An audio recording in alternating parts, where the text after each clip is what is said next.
जय ओम विष्णुपाद परमहंस परिव्राजकाचार्य अष्टोत्तर शत श्री श्रीमद अभय चरणारविंद भक्तिवेदांत स्वामी महाराज प्रभुपाद की जय।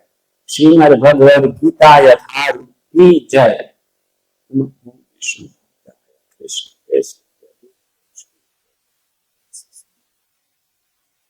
ओम नमो भगवते वासुदेवाय।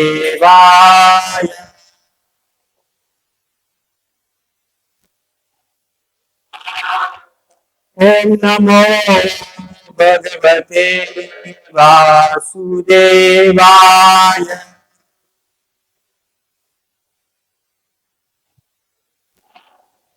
ओम नमो भगवते वासुदेवाय।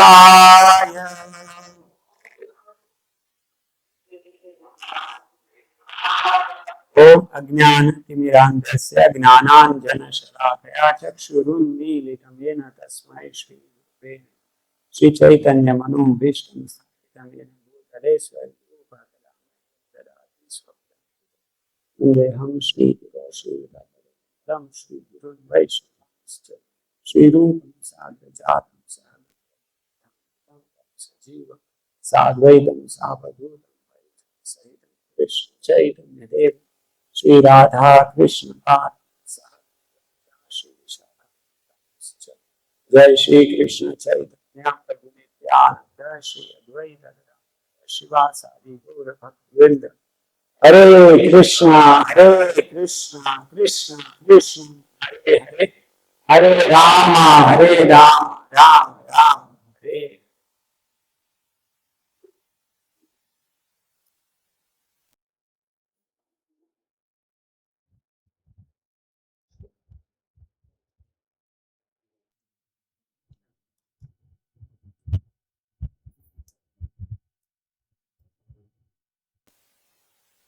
तो आज का विषय है भगवान श्री कृष्ण का निरंतर स्मरण कैसे करें।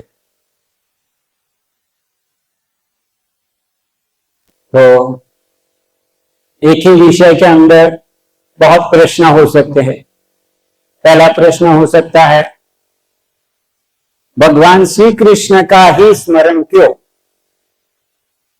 अन्य किसी का नहीं। तो अभी इस विषय में हम अधिक चर्चा नहीं करेंगे क्योंकि आप लोग तो आगे वाले कोर्स कर चुके हैं बहुत सारे, और आप लोग अच्छे से जानते हैं कि श्री कृष्ण ही परमेश्वर है। ईश्वर परम कृष्ण सच्चिदानंद विग्रह अनादिरादि गोविंद सर्व कारण। कृष्ण ही सबके कारण है। मत्त परतरम न ज्ञात किंचिदस्ति धनंजय। उनसे परम कोई सत्य नहीं।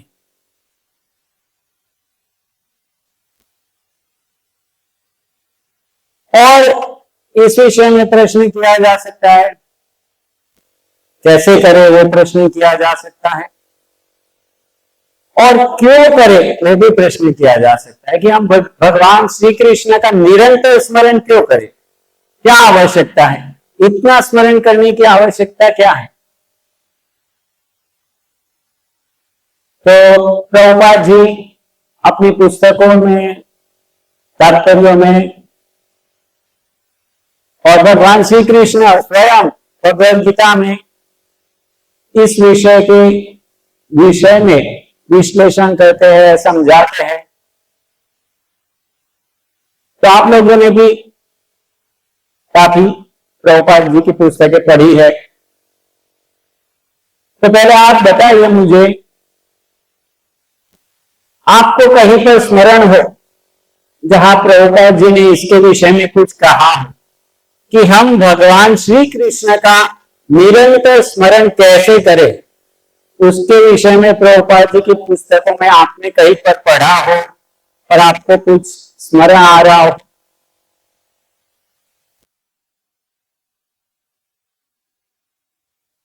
अच्छा, हाँ, अच्छा। प्रभुपाद जी जब ये श्लोक समझाते हैं हम कौन थे, यस, तब प्रभुपाद जी कहते हैं कि भगवान ही ये पानी, जो हम पानी नहीं, हमेशा पानी पीने जाते हैं, तो पानी पीते पीते भी हम भगवान को स्मरण कर सकते हैं। और इस प्रकार से जो भगवान ने 10वें अध्याय में अलग अलग वस्तुओं, चंद्रमा, सूर्यमा, उनको देखते भी हम कैसे स्मरण कर सकते हैं, वो सब विषयों के विषय में प्रभुपाद जी ने विश्लेषण किया। और कहीं पर कुछ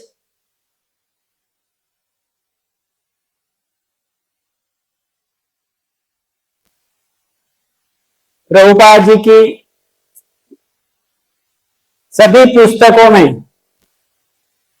मतलब सभी पुस्तक महत्वपूर्ण है, लेकिन फिर भी हम जिसके ऊपर जब सबसे ज्यादा बल देते हैं वो पुस्तक कौन सी है?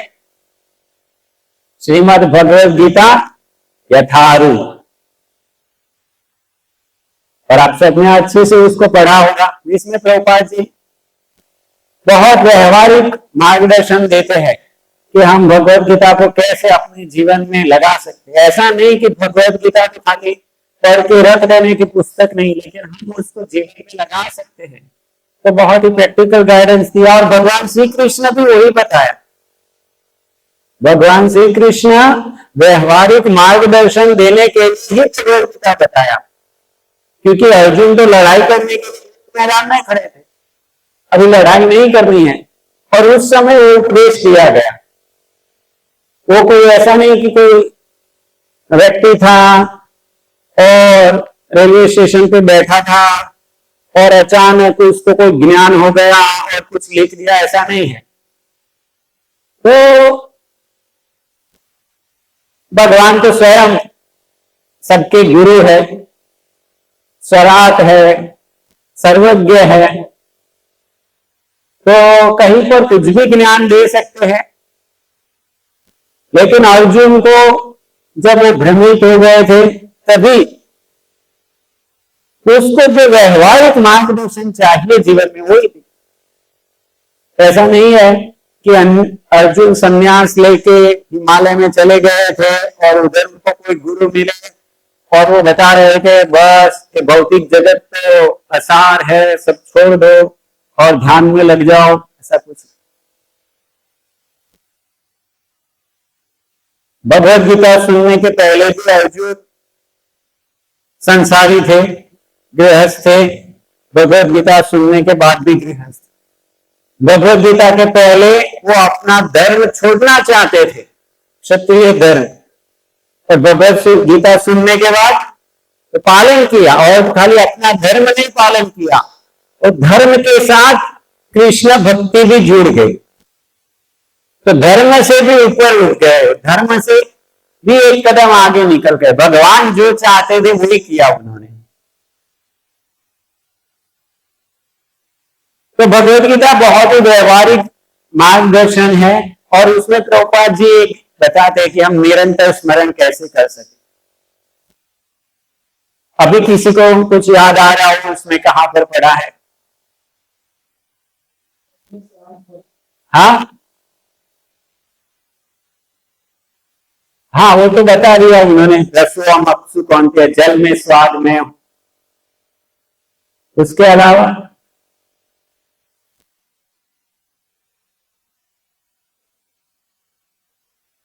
भगवद गीता प्राय सब पढ़ना शुरू करते हैं तो कहां से शुरू करते हैं? सभी लोग नहीं, अध्याय 1 से। लेकिन अध्याय 1 के पहले क्या है? भूमिका। और ये भूमिका बहुत ही महत्वपूर्ण है, जो प्रभुपाद जी ने यहाँ पर दिया है बहुत ही महत्वपूर्ण वस्तु है। उसमें भगवद गीता हम जो पढ़ने जा रहे हैं उसमें क्या क्या विषय, पहले तो भगवद गीता कौन समझ सकता है वो बहुत अच्छे से स्पष्ट किया। फिर भगवद गीता में क्या क्या विषय है, उसके बाद में भगवद गीता को क्यों स्वीकार करें हम। अभी आधुनिक साइंस इतना आगे बढ़ रहा है और पता नहीं ये भगवद गीता में लिखा वो सब हम देख भी नहीं सकते। आधुनिक साइंस तो हमको सब दिखाता है, तो फिर भगवद गीता को क्यों माने हम? आत्मा के विषय में भगवद गीता बोल रही है, जिसको हमने देखा नहीं, तो हम क्यों माने ऐसी भगवद गीता को? उसकी स्पष्टता किया प्रभुपाद जी ने। और फिर उसके बाद में भगवान के धाम अर्थात सनातन जो धाम है भगवान का, उस सनातन धाम के विषय में चर्चा की। उस सनातन धाम में भगवान, वो भी सनातन है, वो भी विराजमान है, उनका भी वर्णन किया। और जीव वो भी सनातन है, उसका भी वर्णन किया। तो जीव का सनातन धर्म है, भगवान जो सनातन है उनकी सनातन धाम में सनातन रूप से सेवा करना। तो सनातन धर्म क्या है? सनातन धर्म मतलब ऐसा नहीं कि हम कुछ भी मन से निकाल दिया, हम कुछ भी अगरबत्ती चढ़ा रहे हैं और हम बोल दे सनातन धर्म। किसी का भी भगवे कपड़े वाला फोटो चढ़ा दिया और फिर उसको फूल चढ़ा लिए और अगरबत्ती करना शुरू कर दिया, ये सनातन धर्म हो गया। ऐसा नहीं होता। सनातन शब्द का अर्थ रामानुजाचार्य कहते हैं, सनातन अर्थात जिसका आदि नहीं है, जिसका अंत नहीं है, जिसकी कोई शुरुआत नहीं है, जिसका कोई अंत नहीं है, वो है सनातन। तो जिसकी शुरुआत होती है 200 साल पहले से धर्म चालू हुआ या 1000 साल पहले चालू हुआ, या तो बाबा आए जो भगवान बन गए, तो ये सब सनातन नहीं है, टेम्पररी है। कुछ समय रहेगी और फिर चले जाएंगे और फिर कोई दूसरे भगवान आ जाएंगे। तो ये सब सनातन धर्म नहीं है।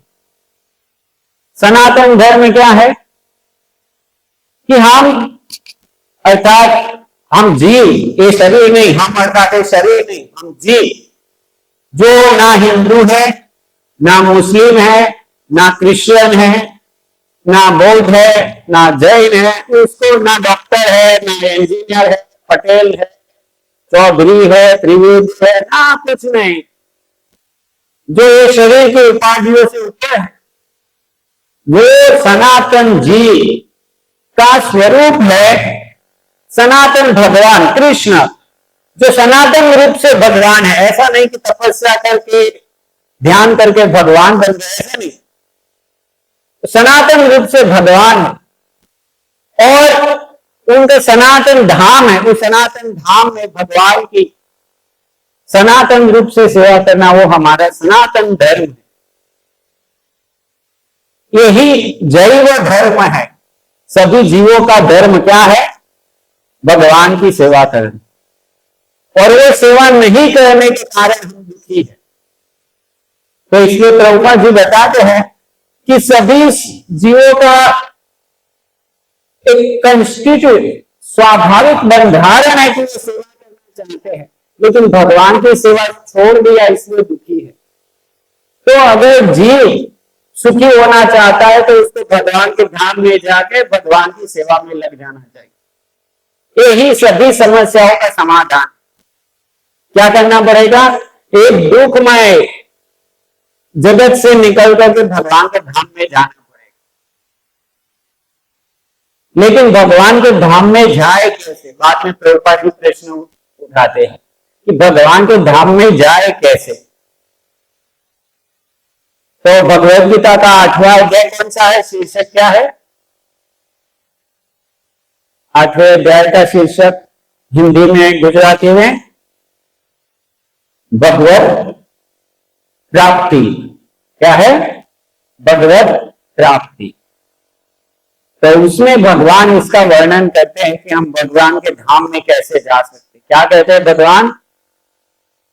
अंतकाले च मामेव स्मरन् मुक्त्वा कलेवरम् यः प्रयाति समद्भाव याति नास्त्यत्र संशय। तो प्रभुपाद जी वो श्लोक उद्धृत करते हैं कि जो अंत काल में भगवान का स्मरण करता है वो भगवान के धाम में जाता है। तो भगवान श्री कृष्ण का स्मरण करने की आवश्यकता क्या है? क्योंकि सभी जीव किसके लिए प्रयास कर रहे? दुखों से निकलने के लिए प्रयास कर रहे। किसी को दुख चाहिए? नहीं चाहिए। सबको सुख चाहिए। पूरी दौड़ धाम, डे शिफ्ट, नाइट शिफ्ट, या तो जो भी चल रहा है वो सब किस लिए है? दुखों को कम करने के लिए और सुखों को बढ़ाने के लिए। तो सुख को बढ़ाना है तो उसका उपाय है यहां से निकल के भगवान के धाम में जाए, और भगवान के धाम में जाना है तो अंत काल में भगवान का स्मरण करना पड़ेगा। और भगवान का नहीं स्मरण किया तो उसका नेक्स्ट श्लोक में क्या कहते हैं, यम यम वापि स्मरन् भावं त्यजत्यन्ते कलेवरम् तम तमेवैति कौन्तेय सदा तद्भाव भावित। तो अगर अंत काल में भगवान का स्मरण नहीं किया और दूसरे को स्मरण किया तो क्या होगा, यम यम वापि स्मरण भाव। आप जिस जिस भाव का स्मरण करेंगे वैसा वैसा शरीर प्राप्त हो जाएगा। तो ऐसा नहीं है कि हम मनुष्य है तो मरने के बाद मनुष्य ही बनेंगे। अभी हम मनुष्य में है, सौभाग्यवश, ये बहुत दुर्लभ है, और उसमें भी भारत भूमि में है, और उसमें भी सत्संग में है, तो बहुत ही दुर्लभ है। लेकिन अगर हमने अभ्यास नहीं किया और अंतकाल में भगवान का स्मरण करने की जगह दूसरा स्मरण कर रहे हैं तो फिर यम यम वापि स्मरण, जैसा जैसा स्मरण करेंगे वैसा शरीर प्राप्त हो जाएगा। तो फिर प्रभुपाद जी बताते हैं, एक पहली सलाह देते हैं कि भगवान का स्मरण कैसे करें। तो मैं एक पैराग्राफ पढ़ता हूं। जीवन में हम या तो भौतिक या आध्यात्मिक शक्ति के विषय में सोचने के आदी है। तो हम सबको कुछ ना कुछ सोचने की आदत लगी हुई है, कुछ ना कुछ सोचते रहते हैं। हम अपने विचारों को भौतिक शक्ति से आध्यात्मिक शक्ति में किस प्रकार से ले जा सकते हैं, तभी हमको क्या करना है, हम हमेशा भौतिक विषयों के विषय में विचार किया करते हैं। तो उसका आध्यात्मिकरण करना तो कैसे हो सकता है। ऐसे बहुत से साहित्य है, यथा समाचार पत्र, पत्रिकाएं, उपन्यास आदि, जो हमारे विचारों को भौतिक शक्ति से भर देते हैं। इस लिस्ट में एक और भी चीज ऐड करनी पड़ेगी, जो प्रभुपाद जी ये भूमिका लिखे तब नहीं थी। वो क्या है,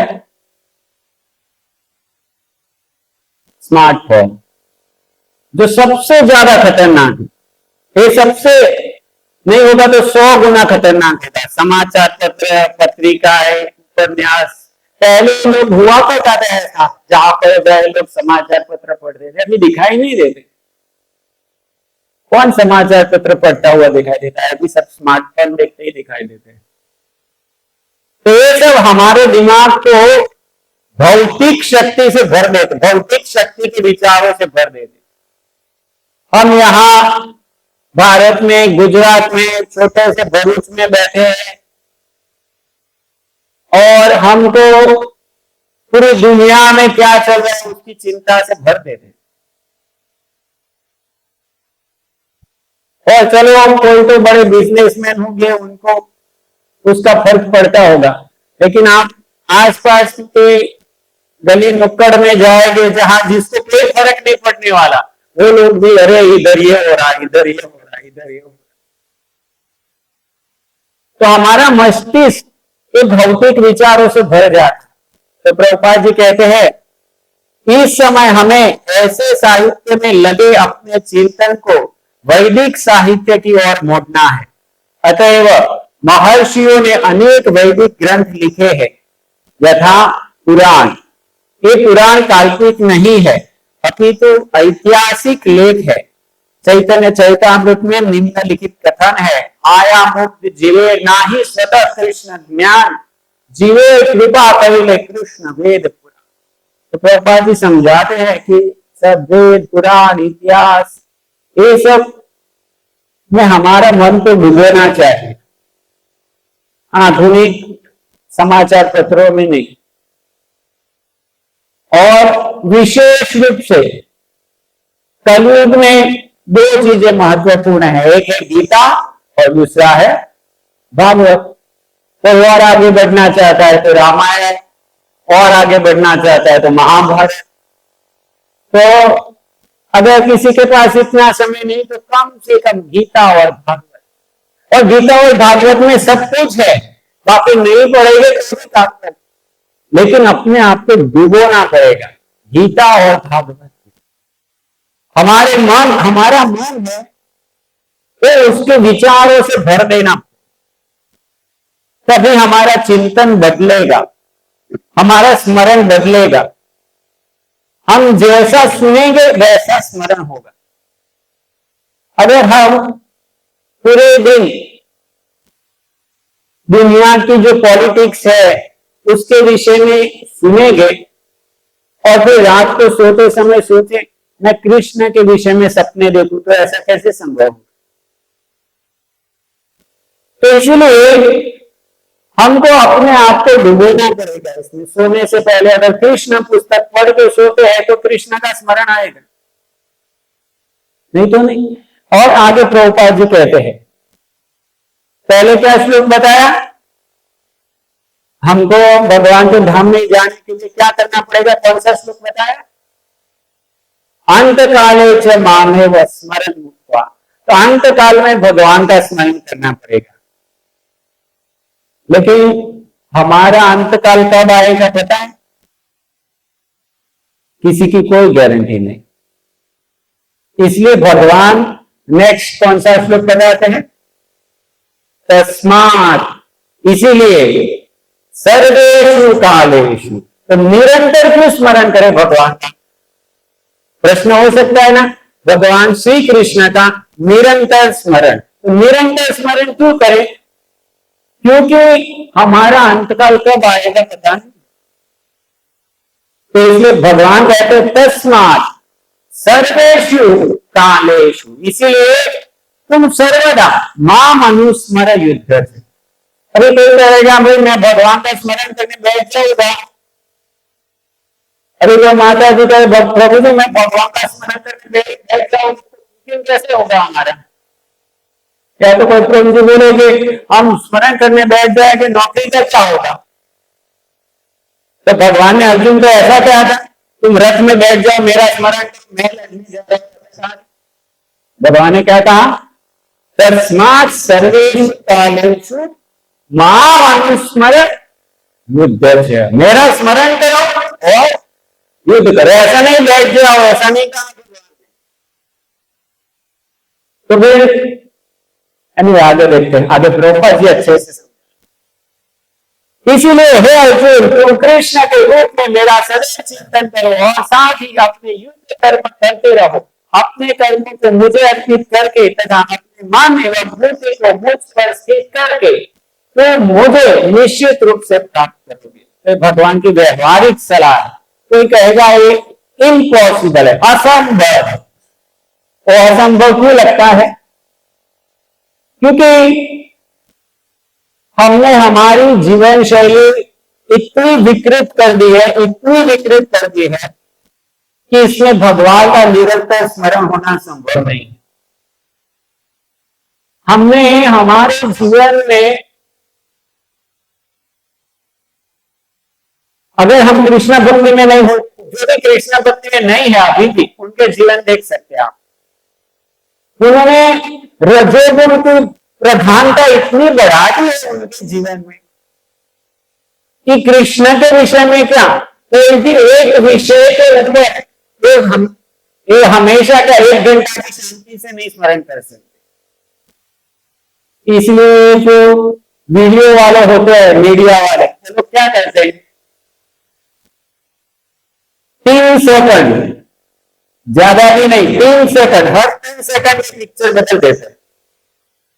कभी भी आप देखिए तो कोई भी वीडियो देखिए, जो फर्स्ट क्लास वीडियो होगा जिसकी ज्यादा ही कोई फट फट फट फट फट ये बदलता जाता है। तो लोग इतने जो जोड़ने हो चुके कि वो पैशन से इतने भर गए हैं कि शांति से मनन करना, चिंतन करना, स्मरण करना संभव नहीं है। तो भगवान कह रहे हैं कि तुम अपना कार्य करते करते मुझे याद, अभी हमारा कार्य ही ऐसा हो गया है, कहाँ भगवान का स्मरण करें। प्रभुपाद जी और आगे प्रैक्टिकल सलाह बता रहे हैं। वे अर्जुन से उसके कर्म को त्याग करके केवल अपना स्मरण करने के लिए नहीं करते। भगवान कभी भी कोई अव्यवहारिक बात का परामर्श नहीं देते। इस जगत में शरीर के पालन हेतु मनुष्य को कर्म करना होता है। कर्म के अनुसार मानव समाज 4 वर्णों में विभाजित है, ब्राह्मण, क्षत्रिय, वैश्य तथा शूद्र। ब्राह्मण अथवा बुद्धिमान वर्ग एक प्रकार से कार्य करता है, क्षत्रिय या प्रशासक वर्ग दूसरी तरह से कार्य करता है। इसी प्रकार वणिक वर्ग तथा श्रमिक वर्ग भी अपने अपने कर्तव्यों का पालन करता है। मानव समाज में चाहे कोई श्रमिक हो, वणिक हो, प्रशासक हो या कि किसान हो, या फिर चाहे वह सर्वोच्च वर्ग का तथा साहित्यिक हो, वैज्ञानिक हो या धर्मशास्त्रज्ञ हो, उसे अपने जीवन यापन के लिए कार्य करना होता है। अतः वह भगवान अर्जुन से कहते हैं कि उसे अपनी वृत्ति का त्याग नहीं करना है, अपनी तो वृत्ति में लगे रहकर कृष्ण का स्मरण करना चाहिए। तो भगवान त्याग करने के लिए नहीं कहे, अर्जुन को उसके कार्य में लगे रहने के लिए कहे। लेकिन ये बात हमको इम्पॉसिबल क्यों लगती है? क्योंकि हमने हमारे जो कार्य थे, भगवान ने क्या कहा भगवद गीता में, चातुर्वर्ण्य मया शिष्टम गुण कर्मा विभागश तस्य कर्तारमपि मां विद्य कर्तारमव्ययम्। भगवान कहे 4 वर्ण और 4 आश्रम मैंने बनाए गुण और कर्मों के हिसाब से, लेकिन हमने वो कार्यों को छोड़ दिया है और ऐसे कार्य हमने स्वीकार किए हैं जो भगवान के दिए हुए नहीं, उग्र कर्म है। तो ऐसे उग्र कार्यों में भगवान का स्मरण होना संभव नहीं है। इसलिए हमको लगता है कि इम्पॉसिबल है। यदि आप कहो कि कार्य करते करते भगवान का स्मरण करना इम्पॉसिबल है, क्योंकि हमारे कार्य ऐसे। अगर मेरी कार 120 की स्पीड में चलाऊंगा तो ट्रैफिक में 120 की स्पीड पे नहीं चलाता, लेकिन अभी जो ट्रैफिक होता है ट्रैफिक में से निकालता हूं और साथ में हरे कृष्ण का जप करना है या कृष्ण का स्मरण करना है तो मुश्किल है। कोई कहीं से भी आके एक्सीडेंट कर देगा। लेकिन वही बात अगर बैलगाड़ी में हो या तो घोड़ा गाड़ी में हो या ऐसे वैदिक जो वाहन व्यवहार है उसमें हो, ना तो इसमें ट्रैफिक होता है ना इतनी दौड़भाग होती। आप शांति से भगवान का नाम कीर्तन करते करते करते जा सकते। ऐसे कार्य भी पुरुषों के कार्य, महिलाओं के कार्य, हर एक कार्य आप सोच लीजिए वैसे ही थे कि उसमें भगवान का स्मरण करना आसान। और क्यों आसान था वो? क्योंकि प्राकृतिक था, प्रकृति के गोद में कार्य करते थे। जमीन पर गायों के साथ, देवताओं के साथ, और आधुनिक समय में हम मशीनों के साथ, और हमारी बुद्धि, हमारे बल, हम सोचते हैं कि हमारे बलबूते पर सब कुछ कर लेंगे, जबकि वैदिक जो जीवन पद्धति थी उसमें देवताओं पर आश्रित थे, भगवान पर आश्रित थे। तो इसलिए भगवान का स्मरण होना आसान। यदि वह जीवन संघर्ष करते हुए कृष्ण का स्मरण करने का अभ्यास नहीं करता तो वह मृत्यु के समय कृष्ण को स्मरण नहीं कर सकेगा। भगवान चैतन्य भी यही परामर्श देते हैं। उनका कथन है, कीर्तन्य सदा हरि। मनुष्य को चाहिए कि भगवान के नाम का सदैव उच्चारण करने का अभ्यास करे। भगवान का नाम तथा भगवान भिन्न है, इसलिए अर्जुन को भगवान की शिक्षा है कि मेरा स्मरण करो तथा भगवान चैतन्य का यह आदेश कि भगवान कृष्ण के नामों का निरंतर कीर्तन करो एक ही है, इनमें कोई अंतर नहीं है, क्योंकि कृष्ण तथा कृष्ण के नामों में कोई अंतर नहीं है। चरम दशा में नाम तथा नामों में कोई अंतर नहीं होता। अतएव हमें अपनी दिनचर्या को इस प्रकार धारणा होगा कि हम सदैव भगवान के नाम का जप करते हुए 24 घंटे उनका स्मरण करते रहे। ये भगवत गीता की भूमिका है, और भूमिका में भी अंतिम भाग है जिसमें निर्णय बता रहे या सार बता रहे हैं कि अभी क्या करना है। और प्रभुपाद जी क्या बता रहे हैं? स्पष्ट बता रहे हैं प्रभुपाद जी। अतएव हमें अपनी दिनचर्या को इस प्रकार धारणा होता कि हम सदैव भगवान के नामों का जप करते हुए 24 घंटे उनका स्मरण करते रहे। तो ये प्रभुपाद जी की सीधी सलाह। हमारी जीवन पद्धति हमको ऐसी बनानी पड़ेगी। उसके लिए भगवान ने दी हुई वो जीवन पद्धति अपनानी पड़ेगी, क्योंकि वो जीवन पद्धति कैसी थी? सभी लोगों को धीरे धीरे धीरे धीरे ऊपर उठाने वाली, सत्वगुण की ओर ले जाने वाली। लेकिन आधुनिक पद्धति कैसी है? धीरे धीरे सबको रजोगुण में ले जाने वाली। आप देखे कोई भी रुक नहीं सकता, कहीं पर जाके मैं अटक जाऊंगा ऐसा संभव नहीं है। या तो आप इस तरफ जाएंगे, नहीं तो इस तरफ जाएंगे। अभी आप किस तरह के बहाव में हैं उस तरफ जाएंगे। तो आधुनिक जीवन पद्धति में है तो आपके जीवन शैली में रजोगुण बढ़ेगा बढ़ेगा बढ़ेगा, और रजोगुण बढ़ेगा तो स्मरण कम होगा कम होगा कम होगा। और वैदिक जीवन पद्धति में होगा तो सत्वगुण बढ़ेगा, और सत्वगुण बढ़ने से मन शांत होता है। शांत होने से संभावना है भगवान का स्मरण ज्यादा हो सकता है। अभी प्रभुपाद जी कहते हैं कि ऐसा कैसे कर सकते हैं कि हम 24 घंटे कार्य करते करते भगवान का स्मरण कैसे कर सकते हैं। तो हमको असंभव लग रहा है, लेकिन प्रभुपाद जी कह रहे यह किस प्रकार संभव है। तो प्रश्न लिखे प्रभुपाद जी और फिर जवाब लिखते हैं। आचार्य ने निम्नलिखित उदाहरण दिया है। किसी को याद है कौन सा उदाहरण दिया है? यदि कोई विवाहिता स्त्री पर पुरुष में आसक्त होती है, या कोई पर पुरुष अपनी स्त्री को छोड़कर किसी पराई स्त्री में आसक्त होता है, तो यह आसक्ति अत्यंत प्रबल होती है। ऐसी आसक्ति वाला हमेशा अपने प्रेमी के विषय में निरंतर सोचता रहता है। जो स्त्री अपने प्रेमी के विषय में सोचती रहती है, वह अपने घरेलू कार्य करते समय भी उसी से मिलने के विषय में सोचती रहती है। वास्तव में वह अपने गृह कार्य को इतनी अधिक सावधानी से करती है कि उसका पति उसकी आसक्ति के विषय में संदेह भी न कर सके। इसी प्रकार हमें परम प्रेमी श्री कृष्ण को सदैव स्मरण करना चाहिए, और साथ ही अपने भौतिक या सांसारिक कर्तव्य को सुचारू रूप से करते रहना चाहिए। इसके लिए प्रेम की प्रगाढ़ भावना चाहिए। यदि हम में परमेश्वर के लिए प्रगाढ़ प्रेम हो, तो हम अपना कर्म करते हुए उनका स्मरण भी कर सकते हैं। तो स्मरण कैसे हो सकता है? प्रगाढ़ प्रेम होना चाहिए। अगर प्रगाढ़ प्रेम हो तो संभव है,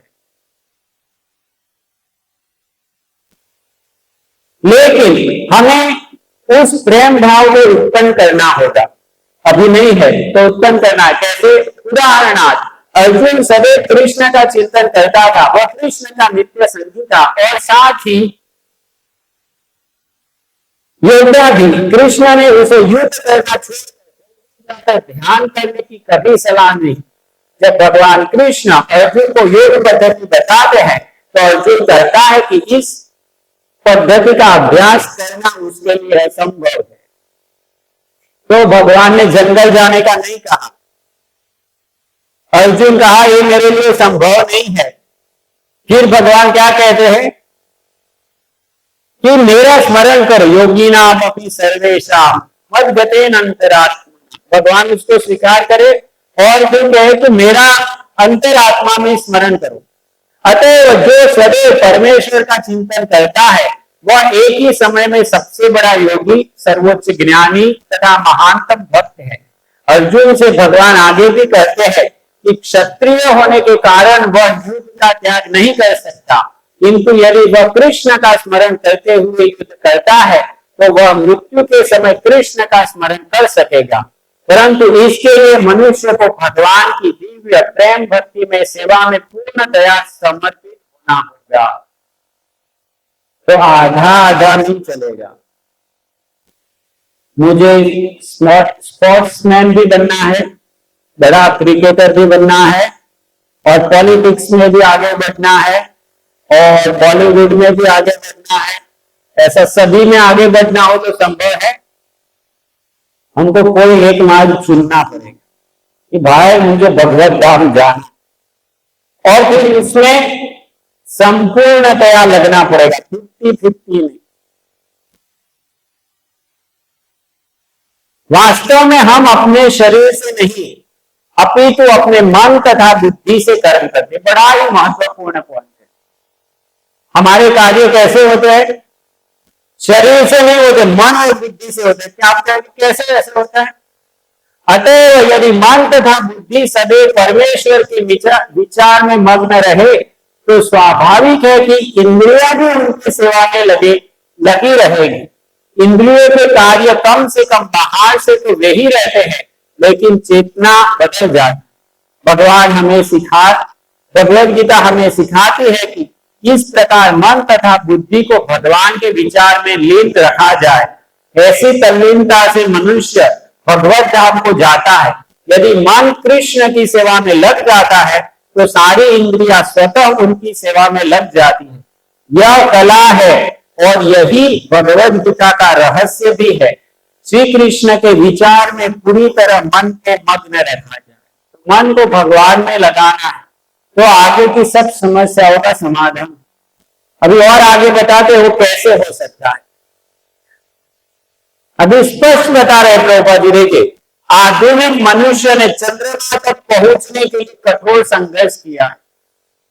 मनुष्य उल्टी दिशा में जा रहे, आधुनिक प्रगति कर रहे। कितनी बड़ी ऐसी जरूरियातें खड़ी कर रहे हैं जो हमको जरूरी नहीं, अनावश्यक आवश्यकताएं खड़ी कर रहे हैं।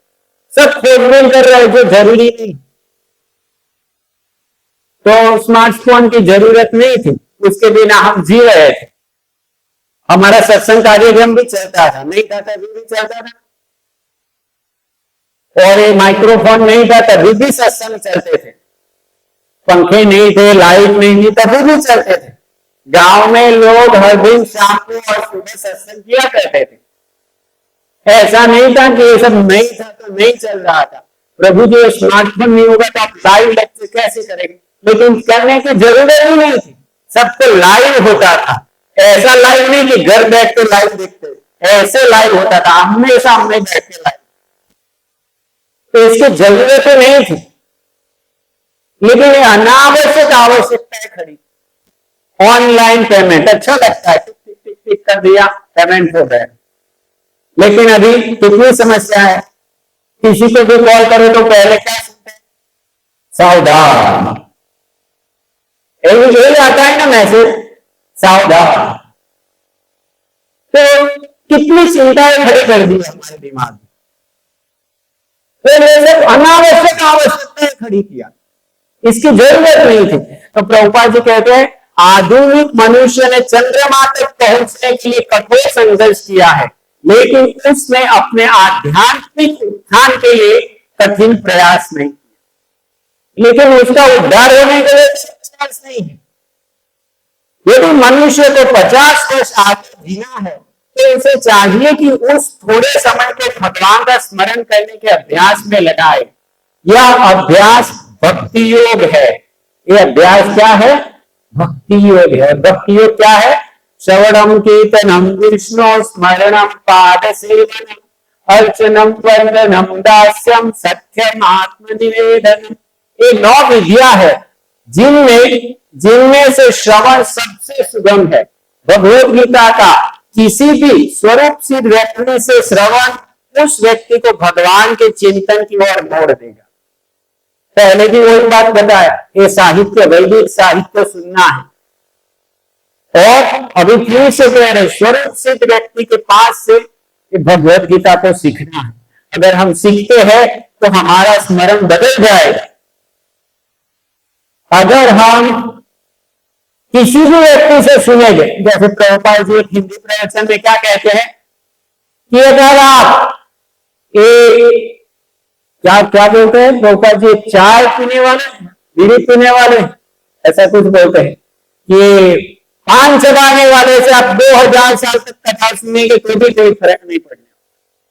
तो ऐसे बहुत तथाकथित कथाकार है, वो यूट्यूब पे और वहां यहाँ वहां बहुत कुछ बोलते रहते हैं, लेकिन उनका जीवन देखेंगे तो कोई सदाचार नहीं है। तो ऐसे व्यक्ति से आप हजारों साल सुनेंगे तो भी कोई फर्क नहीं पड़ेगा, जिसमें वो एबीसीडी भी अपने जीवन में नहीं उतारी, भगवत कथा की एबीसीडी भी अपने जीवन में नहीं उतारी, उससे सुनने से क्या फर्क पड़ेगा। स्वरूप सिद्ध व्यक्ति से श्रवण उस व्यक्ति को भगवान के निरंतर चिंतन की ओर मोड़ देगा। इससे परमेश्वर का स्मरण होगा और शरीर छोड़ने पर आध्यात्मिक शरीर प्राप्त होगा जो परमेश्वर की संगति के लिए उपयुक्त है। तो ये अभ्यास है। भगवान क्या कहते हैं, अभ्यास योग युक्तेन चेतसा नान्यथा परमं पुरुषम दिव्यम याति पार्थं चिंतयन्। हे अर्जुन, जो व्यक्ति पथ पर विचलित हुए बिना अपने मन को निरंतर मेरा स्मरण करने में व्यस्त रखता है और भगवान के रूप में मेरा ध्यान करता है, वह मुझको अवश्य प्राप्त हो। तो देखिए ये कितना इंपॉर्टेंट मैसेज है। पूरे साल में हम कौन सी पुस्तक सबसे ज्यादा पढ़ते हैं? भगवत गीता यथारूप।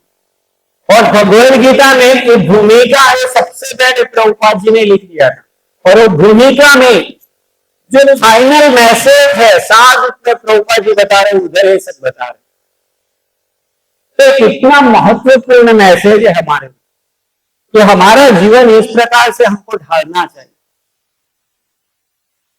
यह कोई कठिन पद्धति नहीं है, लेकिन इसे किसी अनुभवी व्यक्ति से सीखना चाहिए। तद विज्ञानार्थम सद्गुरुमेवाभिगच्छेत्।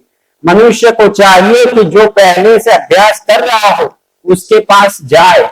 मन सदैव इधर उधर भटकता रहता है, किंतु मनुष्य को चाहिए कि मन को भगवान श्री कृष्ण के स्वरूप पर या उनके नामोच्चारण पर केंद्रित करने का अभ्यास करे।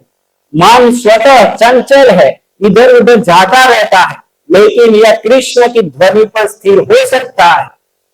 कृष्ण की ध्वनि पर स्थिर हो सकता। इस प्रकार मनुष्य को परमम पुरुष अर्थात दिव्य लोक में भगवान का चिंतन करना चाहिए और उनको प्राप्त करना चाहिए। चरम अनुभूति या चरम उपलब्धि के साधन भगवत गीता में बताए गए और इस ज्ञान के द्वार सबके लिए खुले हैं। किसी के लिए रोक टोक नहीं है। सभी श्रेणी के लोग भगवान श्री कृष्ण का चिंतन करके उनके पास पहुंच सकते हैं, क्योंकि उनका श्रवण तथा चिंतन हर एक के लिए सुन। तो पहले प्रभुपाद जी ने बताया कि हमारा कार्य हमारे गुण और कर्म हमारे स्वभाव के अनुसार होना चाहिए। ब्राह्मण, क्षत्रिय, वैश्य, शूद्र, उसके अनुसार भगवान ने जो कार्य दिए हो। और जब हम ऐसी बात करते हैं कई लोग आगे ज्ञानी प्रथा ला रहे हैं, शोषण वाली प्रथा नहीं। भाई शोषण वाली प्रथा तो अभी भी शोषण वाली प्रथा है, कहा नहीं है, सब शोषण हो रहा है।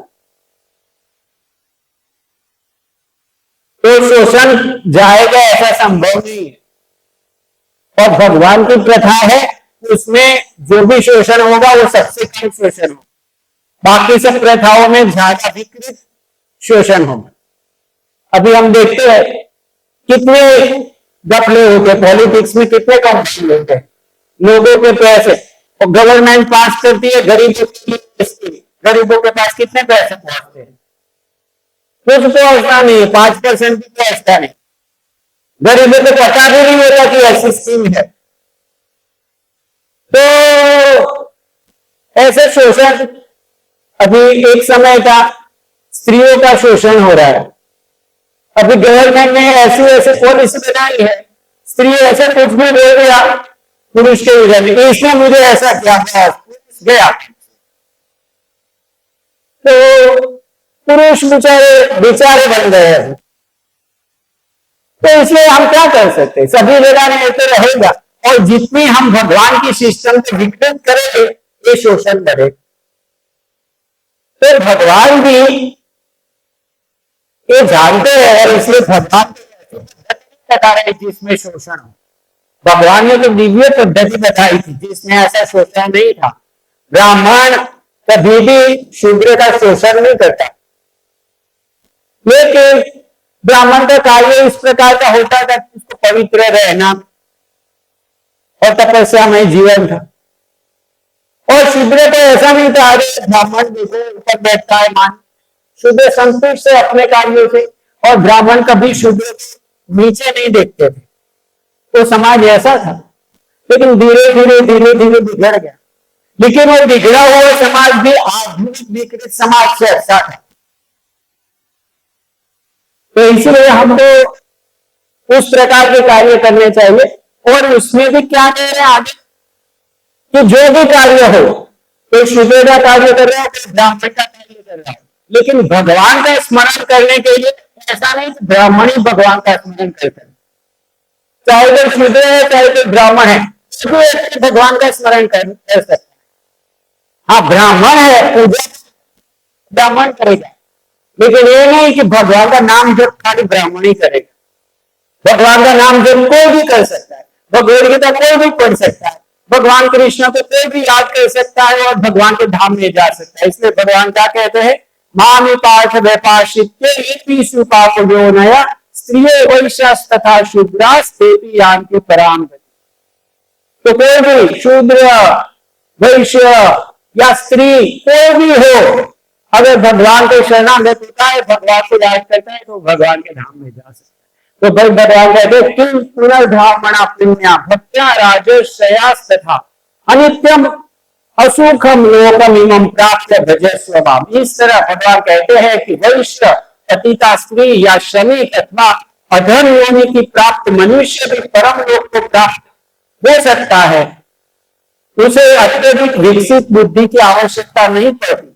बात यह है कि जो कोई भक्ति योग के सिद्धांत को स्वीकार करता है और परमेश्वर के जीवन के आश्रय तत्व सर्वोच्च लक्ष्य या चरम लक्ष्य के रूप में स्वीकार करता है, वह आध्यात्मिक आकाश में भगवान तक पहुंच सकता है।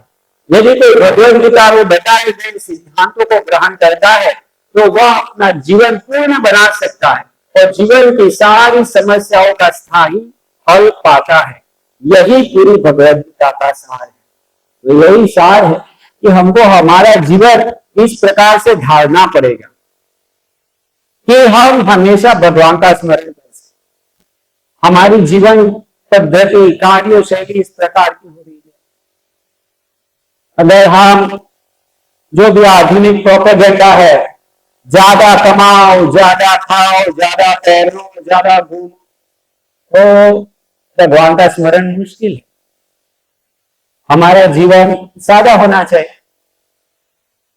प्रभुपाद जी ये चाहते थे सादा जीवन उच्च विचार, अननेसेसरी आवश्यकताओं के पीछे नहीं पड़े। जैसे यहाँ एक बात अच्छी है कि आप लोग सभी लोग, मैं देखता हूं एक ही प्रकार के जो वाइट धोती वाइट कुर्ता पहन के आते, कोई डिजाइन नहीं कुछ नहीं, तो अच्छा है। अभी साधु जीवन में आए और इतनी बॉर्डर उतनी बॉर्डर ये सब दिखाना क्या मतलब है। ठीक है भाई, अभी सादा जीवन उच्च विचार, ऐसे ही सभी बात होना चाहिए। हेयर कट 1 रुपया के ब्लेड में हो जाएगा, क्यों 100 रुपया बिगाड़ना है।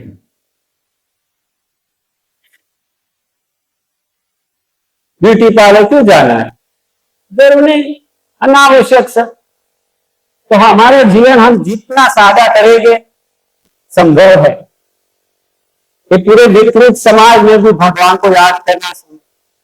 और जिसके लिए संभव हो पूर्णतया भगवान की सेवा में लग सकता है। जिसके लिए संभव नहीं हो, ठीक है, पार्ट टाइम भगवान की सेवा करे और साथ में अपना जीवन जैसे चल रहा है ऐसे। लेकिन जिसके लिए संभव हो, जो जिम्मेदारियों से मुक्त हो, पूर्णतया भगवान की सेवा में लग सकता है। कुछ भक्त लगे हैं, ऑलरेडी मूलद रह रहे हैं, तो आप देख सकते हैं कि मतलब वो जो भी कर रहे हैं उनका घर भगवान के मंदिर के सामने ही है। पूरा 24 आवर जो भी करेंगे वो सब भगवान की भक्ति का कार्य है। यहाँ हम सप्ताह में एक दिन आ पाते हैं या तो कुछ समय कुछ घंटे आ पाते हैं, लेकिन ऐसे पूर्ण वो आसान नहीं है। वो स्टेप लेना वो आसान नहीं है, उसके लिए बड़ी श्रद्धा चाहिए।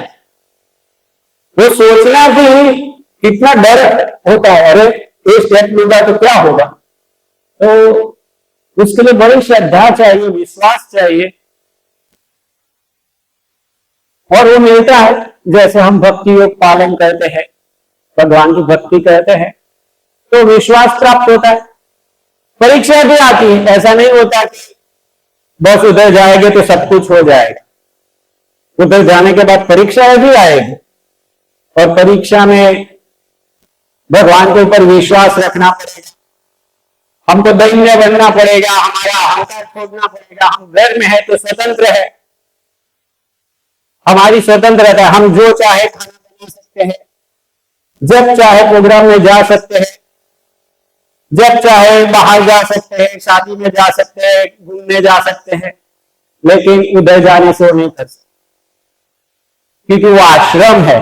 आश्रम में जाने से हम बंध जाते, हमारी स्वतंत्रता चली जाती है।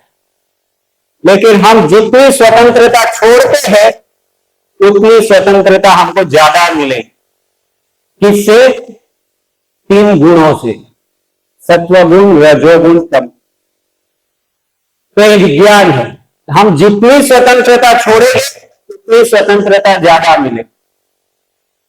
तो आश्रम का जीवन है वो आसान नहीं है, उसमें स्वतंत्रता छोड़नी पड़ेगी, लेकिन स्वतंत्रता नहीं छोड़ेंगे तो भौतिक जगत में हम घूमते रहेंगे। हमारी स्वतंत्रता का दुरुपयोग करके हम भौतिक जगत में आए, उस स्वतंत्रता को भगवान की सेवा में लगाना है। तो एक ना एक दिन हमको उधर आना ही है, आज आए कल आए, इस जीवन में, अगले जीवन में, 1000 जन्मों के बाद, लेकिन उधर तो आना ही है कि 100% शरणागत। हमारी कोई इच्छा नहीं, भगवान की, गुरु की जो इच्छा है वो इच्छा। तो उस स्तर पर हमको आना है। अभी नहीं आते तो कुछ नहीं, धीरे धीरे आए, लेकिन हमारा डायरेक्शन उस बाजू है। तो इस प्रकार से हम प्रयास करेंगे तो मुश्किल नहीं है। प्रभुपाद जी बता रहे कठिन नहीं है।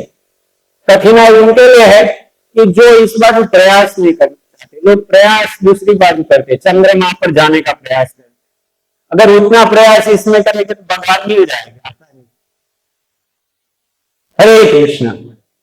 किसी का कोई प्रश्न हो तो पूछ सकते हैं। यस,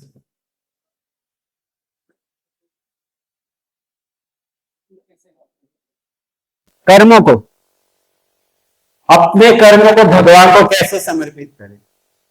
भगवान 12वें अध्याय में, जैसे यहाँ आज हमने जो श्लोक देखा, तस्मात् सर्वेषु कालेषु माम अनुस्मरन् युद्ध च, ये क्या था? मय्यर्पित मनोबुद्धि मामे वैश्य संशय, ऐसा ही था ना?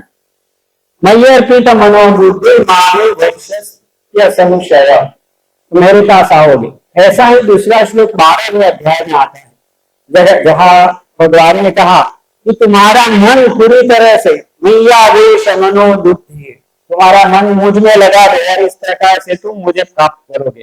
फिर भगवान ने कहा अगर ऐसा नहीं कर सकते तो क्या करो? भक्ति योग के नियमों का पालन करो। जैसे यहाँ पर कहा, क्या कहा? भक्ति योग करो, श्रवणम कीर्तनम। उधर भी भगवान ने ऐसा ही कहा कि भक्ति योग के विधि विधानों का पालन करो। और उसके तात्पर्य में प्रभुपाद जी कहते हैं कि गुरु से दीक्षा लेना। और भी नेक्स्ट श्लोक आता है जिसमें भगवान कहते हैं कि अगर ये भी नहीं कर सकते तो क्या करो? मेरे लिए कर्म करना चाहते।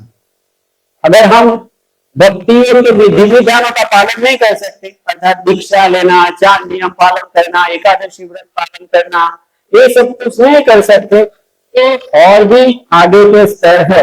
100% हम पूरा शरणागत नहीं हो सकते, तो ठीक है, आप आपका कार्य करो और कार्य का जो फल है वो भगवान के प्रचार कार्य में समर्पण। तो भगवान की जो कृष्ण भक्ति का प्रचार का कार्य है, प्रचार का कार्य अकेले हाथ तो होता नहीं, उसमें सहायता चाहिए, उसमें मैन पावर भी चाहिए, उसमें पैसा भी चाहिए, उसमें जमीन भी चाहिए, सब तरह से उसमें प्राणेन अर्थे धिया वाचा, हमारे पास जो भी है वो कृष्ण भक्ति के कार्य में हम लगा दें। तो हम कार्य को नहीं छोड़ सकते, तो ठीक है कार्य को करो, लेकिन उसमें से फल भगवान। तो ये है भगवान को हमारे कर्म अर्पण करना।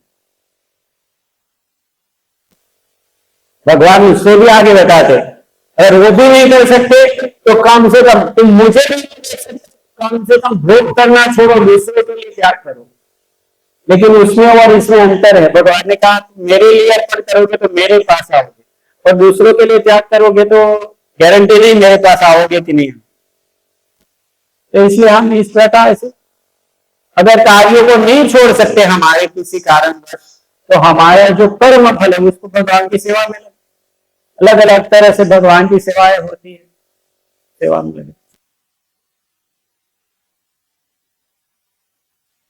हरे कृष्णा।